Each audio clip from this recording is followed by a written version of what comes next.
War Horse by Michael Morpurgo. First published, Great Britain, 1982. Edgemont, UK Limited. Chapter 12. Perhaps it was the contrast with the few idyllic months we had spent with Emily and her grandfather that made what followed so harsh and so bitter an experience for Topthorne and me. Or perhaps it was just that the war was all the time becoming more terrible. In places now the guns were lined up only a few yards apart, for miles and miles, and when they sounded out their fury, the very earth shook beneath us. The lines of wounded seemed interminable now, and the countryside was laid waste for miles behind the trenches. The work itself was certainly no harder than when we had been pulling the ambulance cart, but now we were no longer stabled every night, and of course we no longer had the protection of our Emily to rely on. Suddenly the war was no longer distant. We were back amongst the fearful noise and stench of battle, hauling our gun through the mud, urged on and sometimes whipped on by men who displayed little care or interest in our welfare, just so long as we got the guns where they had to go. It was not that they were cruel men, but just that they seemed to be driven now by a fearful compulsion that left no room and no time for pleasantness or consideration either for each other or for us. Food was scarcer now. We received our corn ration only spasmodically as winter came on again, and there was only a meagre hay ration for each of us. One by one we began to lose weight and condition. At the same time the battle seemed to become more furious and prolonged, and we worked longer and harder hours, pulling in front of the gun. We were permanently sore and permanently cold. We ended every day covered in a layer of cold, dripping mud that seemed to seep through and chill us to the bones.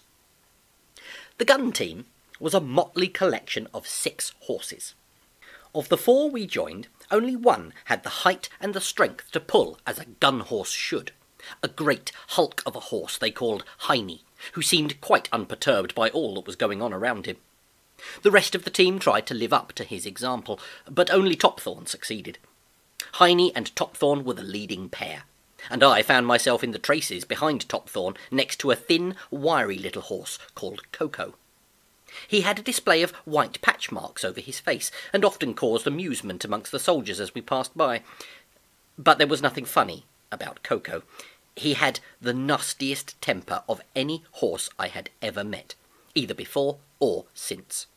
When Coco was eating, no one, neither man nor horse, ventured within biting or kicking distance. Behind us was a perfectly matched pair of smaller, dun-coloured ponies, with flaxen manes and no tails. No one could tell them apart. Even the soldiers referred to them, not by name, but merely as the 2 golden halflingers. Because they were pretty and invariably friendly, they received much attention, and even a little affection from the gunners. They must have been an incongruous but cheering sight to the tired soldiers as we trotted through the ruined villages up to the front. There was no doubt that they worked as hard as the rest of us, and that in spite of their diminutive size they were at least our equals in stamina. But in the canter they acted as a brake, slowed us down, and spoiled the rhythm of the whole team. Strangely enough, it was the giant Heine who showed the first signs of weakness. The cold, sinking mud and the lack of proper fodder through that appalling winter began to shrink his massive frame and reduced him within months to a poor, skinny-looking creature. So, to my delight, and I must confess it, they moved me up to the leading pair with Topthorne, and Heine dropped back now to pull alongside little Coco, who had begun the ordeal with little strength in reserve.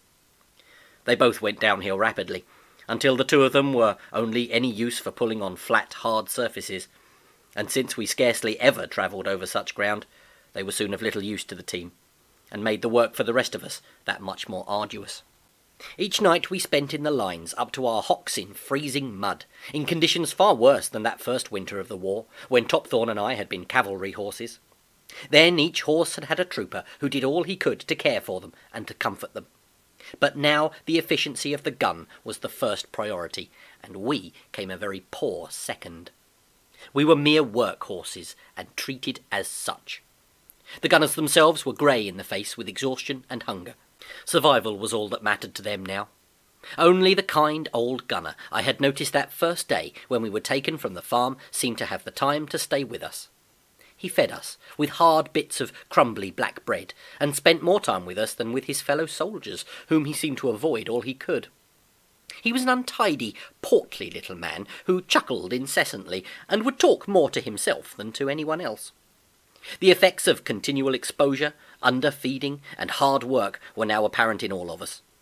Few of us had any hair growing on our lower legs, and the skin below was a mass of cracked sores. Even the rugged little halflingers began to lose condition. Like all the others, I found every step I took now excruciatingly painful, particularly in my forelegs, which were cracking badly from the knees downwards. And there was not a horse in the team that was not walking lame. The vets treated us as best they could, and even the most hard-hearted of the gunners seemed disturbed as our condition worsened. But there was nothing anyone could do until the mud disappeared. The field vets shook their heads in despair, and pulled back those they could for the rest and recuperation that they needed. But some had deteriorated so much that they were led away, and shot, there and then, after the vet's inspection. Heine went that way one morning, and we passed him lying in the mud, a collapsed wreck of a horse. And so eventually did Coco, who was hit in his neck by flying shrapnel, and had to be destroyed where he lay, by the side of the road. No matter how much I disliked him, and he was a vicious beast, it was a piteous and terrible sight to see a fellow creature with whom I had pulled for so long discarded and forgotten in a ditch. The little halflingers stayed with us all through the winter, straining their broad backs and pulling against the traces with all their strength they could muster. They were both gentle and kind, with not a shred of aggression in their courageous souls, and Topthorn and I came to love them dearly. In their turn they looked up to us for support and friendship, and we gave both willingly. I first noticed that Topthorn was failing when I felt the gun pulling more heavily than before. We were fording a small stream when the wheels of the gun became stuck in the mud. I turned quickly to look at him, and saw him suddenly labouring and low in his stride. His eyes told me the pain he was suffering, and I pulled all the harder to enable him to ease up. That night, with the rain sheeting down relentlessly on our backs, I stood over him as he lay down in the mud. He lay not on his stomach as he always did, but stretched out on his side, lifting his head from time to time as spasms of coughing shook him. He coughed intermittently all night, and slept only fitfully. I worried over him, nuzzling him, licking him, trying to keep him warm, and to reassure him that he was not alone in his pain. I consoled myself with the thought that no horse I had ever seen had the power and stamina of Topthorn, and that he must have a reservoir somewhere of great strength to fall back on in his sickness. And sure enough, he was up on his feet the next morning, before the gunners came to feed us our ration of corn.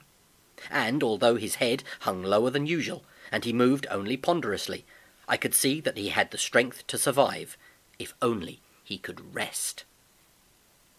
I noticed, however, that when the vet came that day, checking along the lines, he looked long and hard at Topthorn, and listened very carefully to his chest.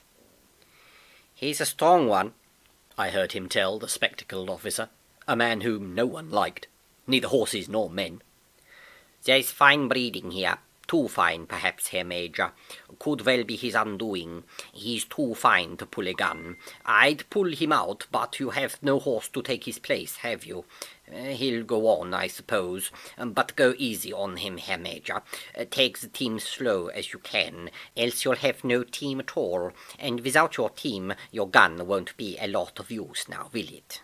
"He will do what the others do, Herr Doctor," said the Major in a steely voice. "No more and no less.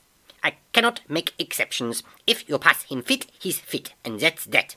"He's fit to go on," said the vet reluctantly, "but I am warning you, Herr Major, you must take care." "We do what we can," said the Major dismissively, and to be fair, they did.